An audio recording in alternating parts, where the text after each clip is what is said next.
এই প্রশ্নে বলা আছে স্থির বায়ুমণ্ডলীয় তাপমাত্রার অঞ্চলে 1.8 অ্যাটমসফিয়ার চাপে একটি বেলুনে 2.0 মিটার কিউব হাইড্রোজেন গ্যাস ভর্তি করে উড়িয়ে দেওয়া হলো। সো আলটিমেটলি আমরা ডেটাগুলো এখানে যদি একটু লিখে নিই তাহলে আমাদের জন্য ইজি হয় এটা সলভ করা। স্থির বায়ুমণ্ডলের তাপমাত্রা, সো আমাদের যে টেম্পারেচার সেটা হচ্ছে স্থির আছে, অ্যান্ড আমাদের যে প্রেশার যেটা দেওয়া আছে সেটা হচ্ছে শুরুতে 1.8 অ্যাটমসফিয়ার, ঠিক আছে। সো আমরা এটাকে P1 নাম দিতে পারি। ইনিশিয়ালি আমাদের প্রেশারটা দেওয়া আছে 1.8 অ্যাটমসফিয়ার। দেন বেলুন যেটা ছিল সেটার শুরুতে হচ্ছে ভলিউম দেওয়া আছে 2.0 মিটার কিউব। সো আমরা ধরে নিতে পারি যে আমাদের V1 এর ভ্যালু হচ্ছে 2.0 মিটার কিউব। এটাকে আমরা বাতাসে উড়িয়ে দিছি। সো একটু পরে দেখা যাবে এটা উপরের দিকে উঠতেছে, দেন আস্তে আস্তে যেটা হবে যে বেলুনটি উপরে গিয়ে একসময় ফেটে যাবে। সো এর কারণটা এখানে আমরা ইজিলি বুঝতে পারবো। তার আগে এই ডেটাগুলো যদি আরেকটু দেখে নিই, যে গ্যাসের এই আয়তন, শুরুতে যে আয়তনটা দেওয়া আছে এই যে 2.0 মিটার কিউব, এই যে আয়তনটা সেটা হচ্ছে গ্যাসের সর্বোচ্চ প্রসারণ ক্ষমতার 9/10 অংশ। সো আমরা ধরে নিতে পারি গ্যাসটা হচ্ছে হাইয়েস্ট যতটুকু প্রসারিত হইতে পারে সেটা হচ্ছে এক্স পরিমাণ প্রসারিত হইতে পারে। হাইয়েস্ট গ্যাসটা কতটুকু প্রসারিত হইতে পারে? এক্স পরিমাণ। সো আমরা এই এক্স পরিমাণ যেটা পাবো, অর্থাৎ হাইয়েস্ট যে গ্যাসটা যতটুকু প্রসারিত হইতে পারে তার যে 9/10 অংশ আছে সেই ভ্যালুটাই আমাদের কাছে দেওয়া আছে 2 মিটার কিউব। এগেইন আমরা যদি আবার একটু দেখি যে আমাদের গ্যাস যেটা দেওয়া আছে এখানে হাইড্রোজেন গ্যাস, সো তার ভলিউম দেওয়া আছে শুরুতে 2 মিটার কিউব। অ্যান্ড আরেকটা ইনফরমেশন দেওয়া আছে যে গ্যাসের যেই আয়তনটা আমাদের কাছে দেওয়া আছে এই আয়তনটা বেলুনের সর্বোচ্চ প্রসারণ ক্ষমতার 9/10 অংশ। সো আমরা যেহেতু জানি না বেলুনটা হাইয়েস্ট কতটুকু প্রসারিত হইতে পারে, সেজন্য এটার যে ভলিউমটা হাইয়েস্ট যতটুকু সে প্রসারিত হইতে পারে সেই ভলিউমটা আমরা এক্স ধরে নিলাম। ওই এক্স যেটা আছে ওইটার 9/12 অংশ হচ্ছে বর্তমান যে আয়তনটা আছে বেলুনের সেইটা।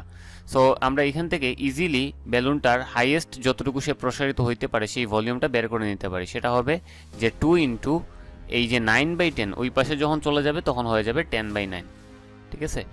সো অনেকেই এই জায়গায় কনফিউশনে পড়ে যে কেন এটা 10/9 হয়েছে। সো আমি এই ব্যাপারটা খুবই ক্লিয়ারলি বলে দিলাম যে এখানে আমরা জাস্ট সাইড চেঞ্জ করার কারণেই এখানে আমাদের ভগ্নাংশটা উল্টে গেছে। সো 2 ইন্টু 10 ডিভাইডেড বাই 9, এটার ভ্যালু আসবে 2.22। অর্থাৎ আমাদের শুরুতে যে ভলিউমটা আছে সেটা হবে শুধুমাত্র 2 মিটার কিউব, আর যখন সে অনেক উপরে চলে যাবে, অর্থাৎ সে যখন ফেটে যাবে বা ফাটতে শুরু করবে, এই অবস্থাতে তার ভলিউমটা হবে হচ্ছে 2.22 মিটার কিউব। ওকে, দেন হচ্ছে বলে দিছে যে ভূপৃষ্ঠ থেকে প্রতি মিটার উচ্চতায় বায়ুমণ্ডলের চাপ এতটুকু হ্রাস পায়, ঠিক আছে। সো আমরা যেটা এখানে জানি না সেটা হচ্ছে তার প্রেশারটা সে কতটুকু ফিল করবে উপরে যাওয়ার পরে, অর্থাৎ তার P2 যেটা আছে এইটা আমাদের কাছে হচ্ছে আননোন। সো আমরা যেটা করতে পারি এখানে বয়েলের সূত্রের যে অনুসিদ্ধান্ত সেই অনুসিদ্ধান্তটা ইউজ করতে পারি যে P1 V1 is equals to হচ্ছে P2 V2। এখানে যেহেতু আমাদের P2 আননোন, সো P2টাকে এক পাশে রেখে দিলাম অ্যান্ড অপর পাশে বাকি ভ্যালুগুলো বসাই দিই। P1 এর ভ্যালু হচ্ছে 1.8 অ্যাটমসফিয়ার, V1 এর ভ্যালু হচ্ছে 2 মিটার কিউব অ্যান্ড V2 এর ভ্যালু হচ্ছে 2.22 মিটার কিউব। সো এটা যদি আমরা একটু ক্যালকুলেট করি তাহলে এখানে আসবে 1.8 ইন্টু 2 ডিভাইডেড বাই 2.22, 1.62। সো আমাদের প্রেশারটা হয়ে যাবে 1.62 এবং এটার ইউনিট হবে অ্যাটমসফিয়ার। সো আমরা কল্পনা করতে পারি ইনিশিয়ালি বেলুনটা এই লেভেলে ছিল, আস্তে আস্তে সে হচ্ছে উপরের দিকে গেছে, আস্তে আস্তে উপরের দিকে গেছে, অ্যান্ড যখন উপরের লেভেলে চলে গেছে, আগে ছিল এই লেভেলে, যখন উপরের লেভেলে চলে গেছে তখন নতুন তার একটা প্রেশার সে ফিল করবে, সেটাকে আমরা নাম দিলাম P2, অ্যান্ড ইনিশিয়ালি তার প্রেশারটা ছিল হচ্ছে P1। সো দেখতেই পাচ্ছ ইনিশিয়ালি যে প্রেশারটা ছিল সেটা হচ্ছে 1.8, আর ফাইনালি আমরা যে প্রেশারটা পাইলাম সেটা হচ্ছে 1.62, তার মানে প্রেশার এখানে হ্রাস পাইছে। সো কতটুকু প্রেশার হ্রাস পাইছে সেটা যদি আমরা ক্যালকুলেট করতে চাই, অর্থাৎ আমরা এখান থেকে ডেল পি এর ভ্যালু বের করে নিব, সেটা হবে 1.8 মাইনাস 1.62, অ্যান্ড এই ভ্যালুটা আসবে 0.18 বা 178 বলতে পারি, 0.18 এত অ্যাটমসফিয়ার।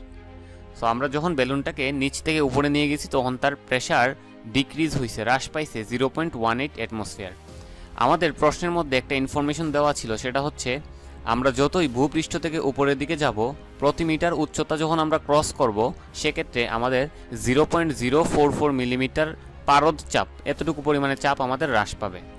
বা উল্টাভাবে বলতে পারি, আমি যখন 0.044 এতটুকু চাপ আমি যখন হচ্ছে উপরে যাব বা চাপ হ্রাস পাবে আমার, তখন আমি যে দূরত্বটা ক্রস করব সেটা হচ্ছে প্রতি মিটার মানে 1 মিটার।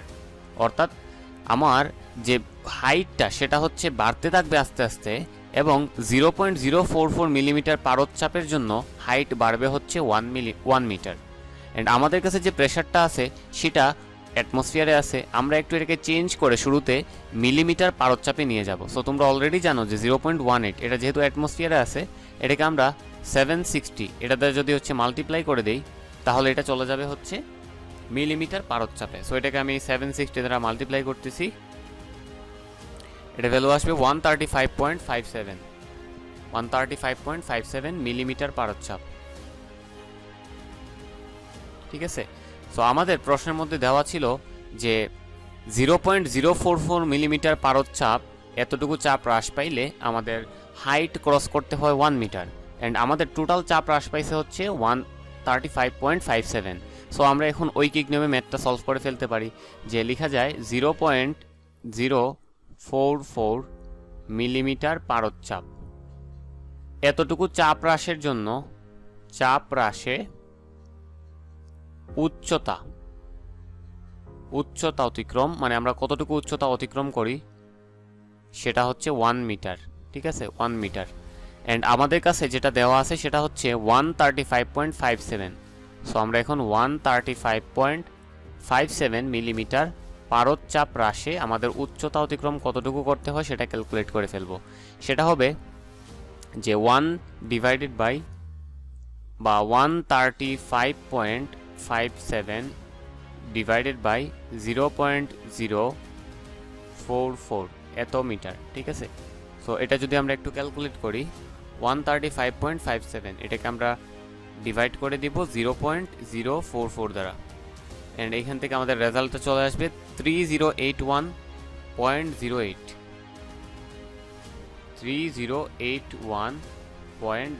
অ্যান্ড অবশ্যই ইউনিটটা হবে মিটারে।